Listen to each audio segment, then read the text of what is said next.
people don't. Well, he keeps himself low profile. But he cannot keep low profile from the media, not from the press. Sorry. And did you find out something very interesting? Well, yes, you will probably find out tomorrow. And he gave a lot, some additional stuff. Because he's giving his presentation tomorrow? Yes. Yeah. And I got additional stuff that I need from him, Uh-huh. and which you probably have to watch it on our show. Okay, and how can I can watch it online, can I? Yes, you have to. It's better you subscribe to our YouTube channel. Okay, Then you can get all the stuff you want, okay. plus your stuff, and also, wait, just give me a moment, just to be sure that we are in the right position. Thank God. Finally. So, and then you can also be part of my Facebook. Oh, yeah. Yeah. Facebook. Oh, you're not a Facebook person, okay. Well, not really. I mean, I Well, am then on maybe- it, but I only friend people I really know, and I hardly ever look at it. And if someone sends me a message Oh. via Facebook, then I get an email, then I think, why didn't you send me an email? I understand. So, I don't being. know how people have time for Facebook. When I go there and check everything, I'm there Oh, for ages. no, because, no, yes, I agree. But right now, what happened was Facebook is now deeply connected to all our PDAs. Yeah. Because Right. you can connect to your mobile phones and you Yeah, update it every second. But why would you want to be updated every second? Well, you have Because- to be, yeah, because it's your work. Yeah, yes, but then also because the new generation, that's how they keep themselves contact with their business Yeah. partners and Yeah, everything yeah, and yeah. their friends. Yeah, So any announcements right now, yeah. they don't rely on newspapers anymore. That's fine, but who reads novels now? That's what I want to know. Oh, novels? Oh no, they That's still another thing. read novels. They Oh, still so have that's to good. buy your book. That's something They that's can read them electronically that- anyway. well, both electronic and the hard copy. There is no way printed copy will disappear. Oh, I agree with you. Yeah. It won't disappear, but it won't be Mm. necessarily the primary Mm. form. Okay. So what this was going to happen. Yeah. First of all, how do I pronounce your name? Is it Inez Inez Baranay. Baranay? Inez Baranay. Okay, Baranay, and so I now do you have a title behind you, like you're I a am a doctor? doctor, yeah. Yes, that's right. I need to address you formally for a start. Yeah. Dr. Inez Baranay. I realised afterwards I didn't mention in the bio that I have a PhD, but I do. Yeah, they have to because because I mean, Yeah. but they see you as an author. So I'm going to talk about I'll tell them you have published 11 books, and I'll mention the latest book, a vampire novel set in Amsterdam, Always Hungry. That's the thing that I would like to ask you about, and then after that we move forward to the challenges, well, the business of art as an author's perspective, and then we move forward there. Okay. At any one point, Well, I haven't. You'll just have to. When I talk about that, you can steer me or lead me. Where you sure, want. Yeah. sure, no problem, Okay. no problem. And there's one more thing. If you feel uncomfortable about one of my questions, you can say no comment, and I just skip. Okay. All right. Okay, so that's how it is. I will not ask you any personal questions because it's all about your About the work, your work, and your book especially. And please do tell your publisher to send me. I will, but I'll get your details Yeah. and I'll send off an email to so them. that we can promote it Yeah. and write about it. That'll be Yeah. amazing. And also yes, then I'll ask you the business of art. And there's also one question that one of my readers wrote me in and they want me to ask you, and that is give some thought about it. They have a quote for you. They said, is it true time is money, or is it money is time? Okay, I know it's kind of quite profound. Yeah. Yeah. Just give some thought. Yeah, But okay. I'll just pop out the question All right. because because to some authors or artists, they think that time is not money, or some say that time is money. So they like to get your own perspective, since you have written a good number of books, and as an artist, what is important. So that's one of our fans. That'll be okay. So you've sent out a kind of tweet or a Facebook posting saying Yes. what you're doing, and do Yes. people have questions they want? yes, yes, I Okay. do, Cool. and emails as well. So Excellent. yeah, so most of the time people send me the votes through email, because it's safe. They feel safe that way, rather than exposing themselves on Facebook and Twitter, because that will tell the whole world who voted. So that's one thing. But what they do is, but what they also normally try to do it safe, is they put likes and all that kind of thing. But that's not really truly accurate. But it's just kind of like, okay, Yeah. politically. Well, I'll just Dr. get you to grab me that glass of water. Oh yeah, if you sorry. would. Yes, please. So sorry. No, don't worry. Don't be No, sorry. no. You need to drink. Please have a drink first. That's a nice warm glass of water. Yes, I always do that. Okay, Oh, sure. I'll just put it No, here, and if I need it, no, I'll no. grab it. no, there's a saucer here. Oh, okay, yeah. Good idea. I Yeah. don't want you to spill on the bed. I want to lean on the floor. Okay. Thank God for conveniences. Yes. Yes. 1, 2, and 3. Hi, welcome to the National Quiz Choice Online News, and welcome to the Stienberg Review. And today we have a special guest, author herself, who is here with me, all the way from Australia. But of course, to know more about her background, you have to ask her later on. She's none other than Dr. Inez Baranay, and she was born in Italy of Hungarian parents who migrated to Australia when she was a baby. Dr. Inez Baranay is an author of 11 published books, as well as many short stories and essays. And her recent new release is her new novel about vampires set in Amsterdam, and it's called Always Hungry, and it's been released since 2011. And for those who do not know that, you can find it on Amazon. Please get her book. It's worth reading. And don't ask me how is it or how it ends. I can't tell you. So, Dr. Inez, welcome to my show. Thank you. And it's amazing that you have written this wonderful latest new novel that was about vampires in Amsterdam. Now, what inspired you to write that? Well, the setting of Amsterdam came about because I spent 5 months there at the Being a Film Lab writing a film, quite a different thing, an adaptation of a novel set in India. There was something about the atmosphere of Amsterdam in winter. It was very kind of mysterious and cold and sexy and dark and so on. But the vampire story came about. I've loved the vampire genre forever. And there was a story that I had wanted to explore for a long time, based on this mythical, perhaps legendary woman from centuries ago in Eastern Europe, in the area where my own ancestors came from.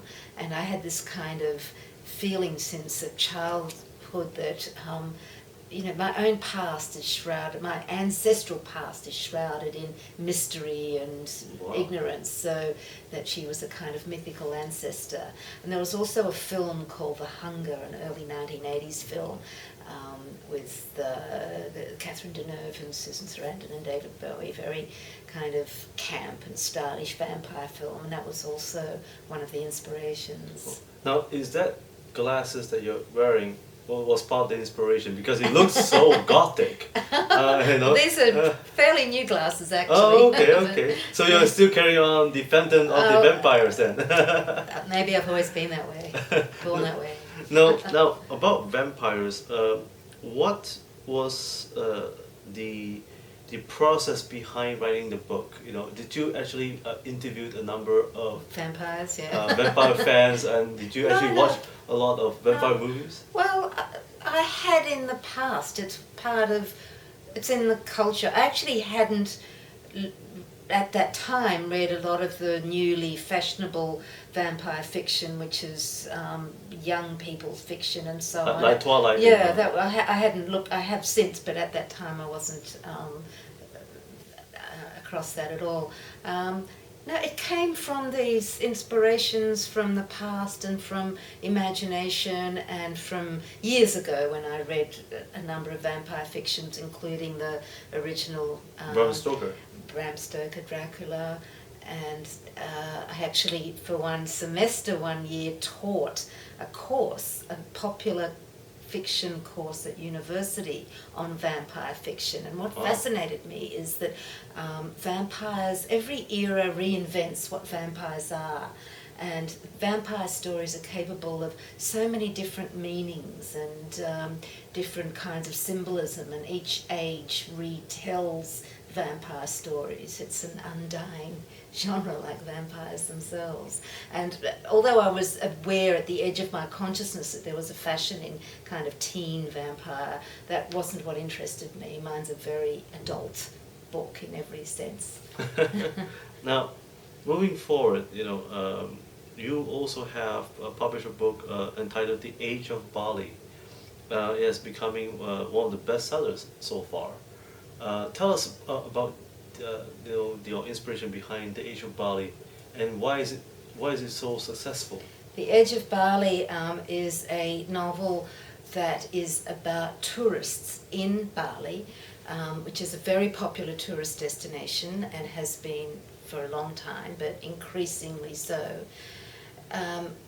And I had been to Bali a number of times, and so, inevitably I was gazing upon various kinds of tourists and the different reasons they were there, and I had been there at different times of my life, and the place meant different things to me at that time. And I was also interested in tourism as a culture in itself. People go and look at the culture of Bali, but tourism is a kind of culture, and it has its own manners and beliefs and rituals and so on. So this novel was originally published in 1992, 20 years ago. Yes. And it's still selling. Well, no, it went out of print. So That's right. It was out of print completely and unavailable for some time. And then a wonderful publisher, Transit Lounge in Melbourne, said that they wanted to republish it. Finding it relevant. Oh, it's a wonderful thing. I mean, I hope... Republish again. Yes, I would love all my books eventually to be republished. They're all now available electronically, like a lot of writers. And Amazon too. Well, either Amazon or Smashwords or the whole range of ebook retailers. Smashwords I particularly like because it gives authors the most independence, I think. But yeah, they're available on Kindle and so on. But anyway, so Bali has changed in some ways. Of course, there was the bombing in 2002, which has changed the history, I suppose. I mean, today people are aware that this terrible thing happened 10 years ago. And of course now, with the internet and globalization and so on, there are certain changes. But people still find all the dilemmas and issues about tourists and their interactions with the indigenous culture there. A lot of those issues remain as they have been for decades, if not longer.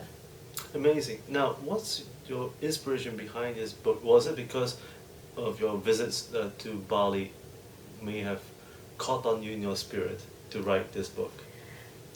Well, I'm a novelist somehow, so... Was it a spiritual journey? Was it a spiritual journey? Is Yes. that what you're asking me? Yes. What, writing the book? Yes, writing that book, The Age of Bali. The Age of Bali. I'm very wary of that word spiritual, because then I would have to say, well, what do you mean by that? And, whether I would say that or not. In a sense, every book is that kind of journey of something that is more, it includes the intellect, and it includes the emotions, but it's something else. It's that mysterious and indefinable part of oneself, and that part of oneself that through imagination and empathy and other mysterious processes can create new life and understand and draw in other life. So if that's spiritual, that's what it was. Wow. We should get you to do a reading of, or at least one of the few pages Okay. for our audience later on. Right. Now, moving forward, as an author, and as a woman today, playing a great role in writing stories, for people around the world, appreciating the art that you are now crafting. What is the business of art to you? Because I know that most authors out there are trying to aspire getting their works published. Is it true, and or how do you balance between art and business? How did you face those challenges as an author? I am no kind of model or example to anybody else, I have to How say. I really live to write, and I'm not very... Not live live to write, but not write to live. Yeah, I think so. I'm not very business minded. I've managed to survive somehow, and I've been, touch wood, lucky in some ways, but it's a struggle, and I don't have a lot of the material things that people my age usually expect to have. So there's a price to pay, because I believe in something called art and the life of writing, and I even feel that it's a kind of vocation, a calling, something I don't necessarily feel I've chosen so much as being chosen by. So I'll not use the word spiritual then. So, that's tricky territory, but that's how I feel about it. So, and I'm very much believe that someone who wants to write ought to write what they really want to write and believe in, and find their authentic voice and the things that only they can say. And somehow the rest has to take care of itself. This is not necessarily good practical advice. I mean, it's not the kind of approach somebody who's more market-driven and commercially minded would give. But how you were discovered? Oh, I was writing for a long time. I started publishing in small press and marginal publications in Sydney back in the early 80s.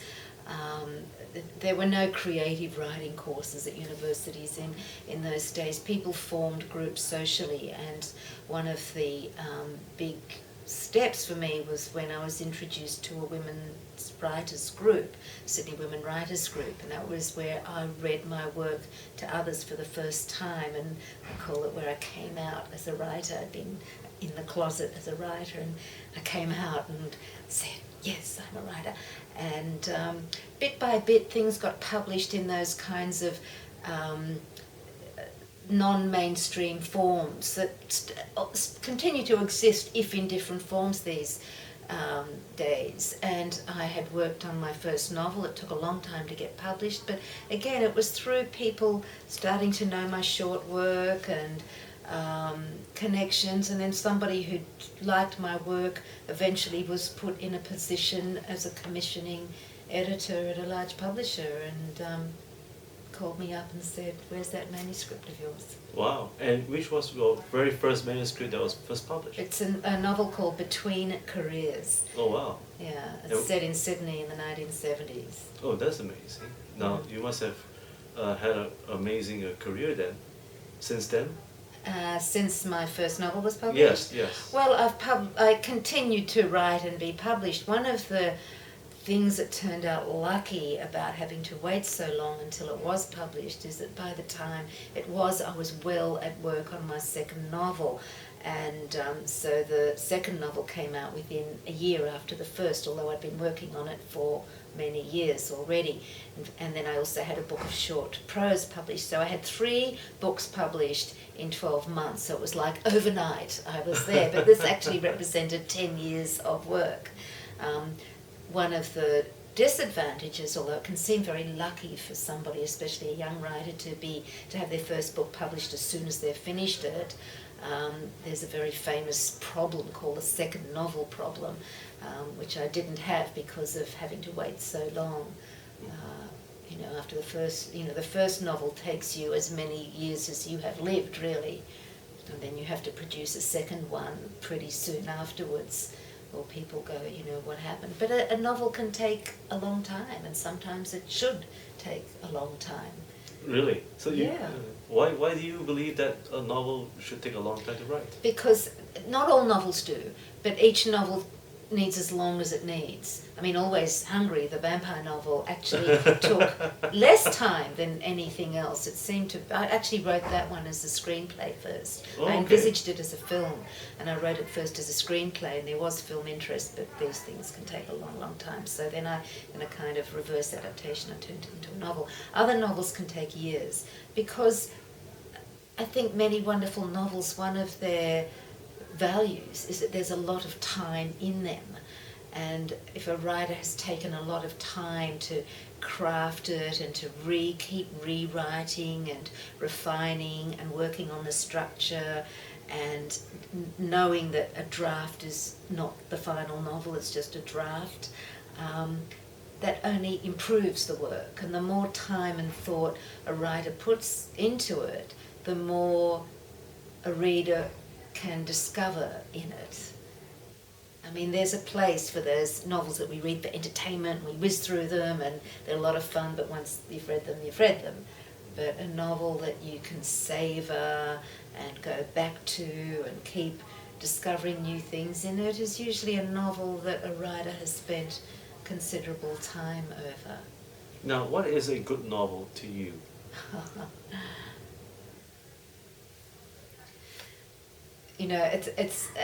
I don't want to come up with a definition. Finally, the test is really our feeling of affection for it. That is what it is, something, and that's not always entirely explicable. Just as we like or love certain people, it's not entirely explicable. Some books just speak to you, or you feel a tremendous affection for them, or they were the right thing at the right time, or they showed you something that you never knew, or they told you what you already knew but you didn't know you could say it like that. There's so many ways to find value in a book and enjoy them. There are many novels that I have found good in different ways. A great novel to me is one that repays rereading, one that once you've read it, you know that you want to read it again, maybe immediately, maybe one day in the future, and each time you read it, you find something new in it, and that's, to me, a great novel, one that can be read more than once, and sometimes, at times, over your life. I think, especially for dedicated readers, and especially for beginner writers, I think one of the things that's important to have in your life is at least one of those books that you read more than once, that you read at different times in your life. I think it's very useful and instructive for a writer to have that. Amazing. It sounds like a novel by Robin Hood, or even the Bible.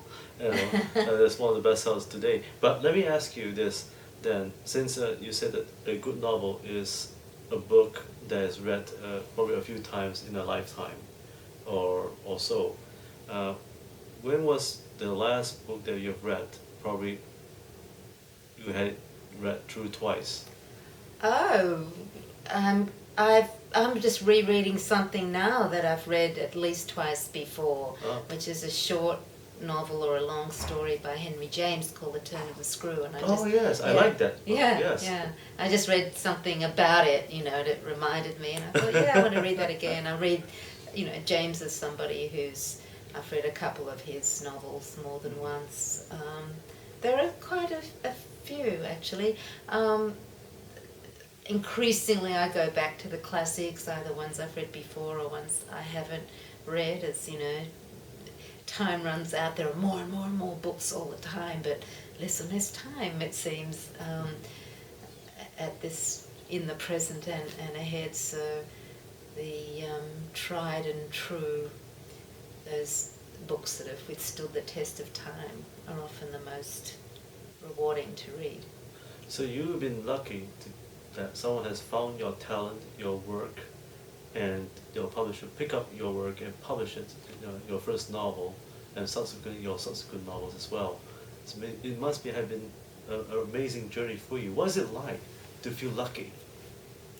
Well, it's not always lucky, that side of it is, and I haven't had the same, I had the same publisher for the first few books, but then, the publishing world, all kinds of, it's a whole other story, mergers and people leave and people take over and the changes and, I've had other publishers, and there have been times when it has seemed so difficult and so impossible and so hopeless that I just wasn't even sure I could keep going. So it doesn't necessarily get easier. You set yourself new challenges and you don't know if you can meet them. I do something different with every book, so I have to rediscover or create anew the way I write a book each time, and there's never a guarantee that it's going to work. Okay, so it's never the same style of writing for every book you have written so far. Yeah, that's one of the things people say about my work, and I think it's true, is that I do different things with each book, and I'm very hard to categorize. And in a way that's been difficult for me, because every time I finish a book, I have had trouble after the first few publishing things where I took quite different directions, because agents and publishers that say, but you don't write this kind of book. And I think by now it's established that is what I am as a writer, somebody who's always doing something new. But there was a period there where I just didn't fit into anything. And then also setting my books outside of Australia, and 3 of my books were first published in India. Really? In Australia. Wow. Yeah. Wow.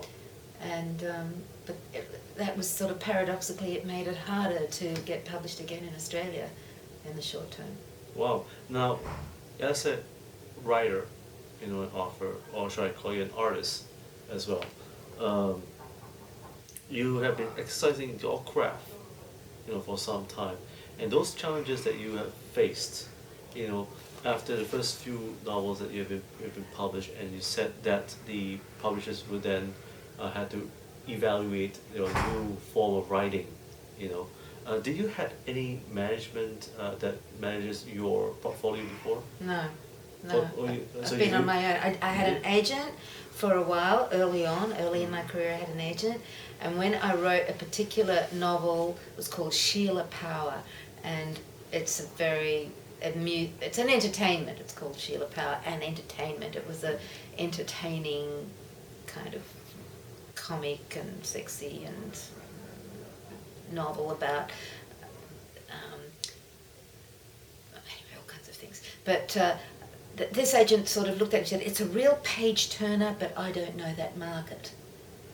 So she couldn't place it with a publisher because it was a kind of book that she didn't feel that she knew, even though she knew my work from the previous novels. Okay. And it was a kind of novel that challenged the divide between, high literary art and mass market commercial novels that are considered lesser by some people, and some people think it's the other way around, and it's only the commercial novels that are really worthwhile, and literary novels are a waste of time, and they're failing to entertain or to grip people. So in a way it was a challenge to that kind of divide. But it was exactly that kind of divide that I came across, because the literary agent was like, it's too commercial, and then a commercial agent was interested, and then she said, but it's too literary. So so how did you overcome those challenges? Because, like you said, each of your work is different, and those different times of your life, you have to face those challenges with publishers who have trouble trying to fit you in different categories. I think it was. I think to me, my own perspective is a good thing because then you have to find someone who is able to fit you in their own right perspective, in selling your craft. Um, the business of art itself, which is more important to you, is making money more important to you as an artist or the art? Well, I think it's evident what it is. I mean, you know, who doesn't want a lot of money? It would be very nice. But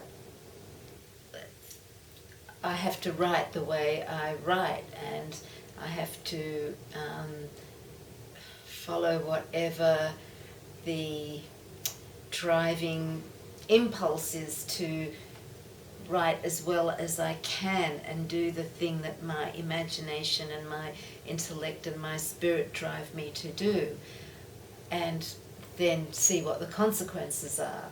That's how it works for me. I mean, you ask, how do you keep going? You know, you need, it's the work itself that keeps you going. You have to love it and nurture it and live for it, and that's what keeps it going. Also, the people that believe in you and want to write, you know, I mean, other writers who are my writing supporters, and my family, and you know, the 2 or 3 really close writer friends. We exchange manuscripts and we understand the process that we're going through. So these kinds of things give you the strength and the will and the belief in your work enough to keep on going until, again, you break through and things go well. It's a roller coaster.